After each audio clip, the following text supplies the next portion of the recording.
All right, Dan Sullivan is joining us right now. Senator, what do you make of what he is laying out there? The possibility that the Chinese could do the modern day version of a surprise attack, but this time with a much more able and massive army, navy, you name it, to make it happen. It sounds ponderous when you hear it, but the way he went through the battle systems they've set up and how they could isolate us in that region, if they wanted to take over Taiwan and beyond, is a little scary. Yeah, Neil, there's no doubt it's scary. And as a country, you know, we always have to be very vigilant for those kind of sneak attacks. I think his broader point, though, is exactly right on. In terms of the correlation of military forces, certainly in the Indo-PACOM region, it is now starting to dramatically favor China. China has the largest navy in the world, a huge air force. And what are we doing right now? The current Biden budget shrinks the Army, shrinks the Navy, and shrinks the Marine Corps. Next year's Biden budget will have us below 3% of GDP spending on defense. We've only been below 3% of GDP like four or five times, Neil, in the last 70 years.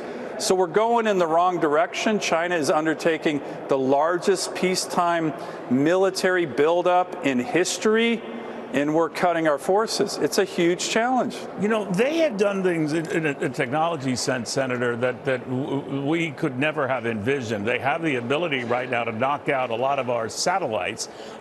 Some are suspicious, as is, you know, Harry Kazianis, about what they're doing on the moon. It's very secretive there. So we can, you know, get you paranoid here. Others have seized on what Harry has been saying and saying, well, it's self-destruction. If they go after us and launch a surprise attack, they know we'll respond many times folding, and that it will be the same result that Japan experienced. I'm not so sure that comparison is accurate, but what do you think?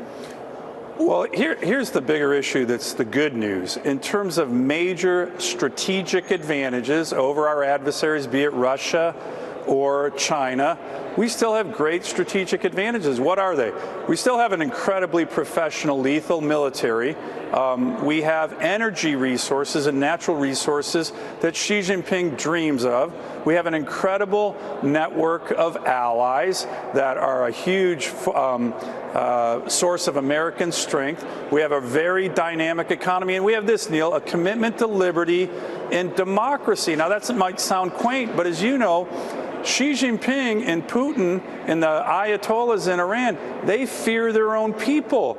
That is a huge area that we need to exploit over the years. If we strengthen these areas of comparative advantage, we can take them, but we shouldn't be undermining them, which is what we're doing in a lot of areas, especially with regard to the military. You know, there is a camp of people who worry about the Chinese, you know, starting a war with us because the time and the moment is right. Now, a lot of people go back, Senator, as you know, and say, well, they're in a world of economic hurt right now. A lot of their factories are slowing down. Their real estate is a mess right now. It's crumbling.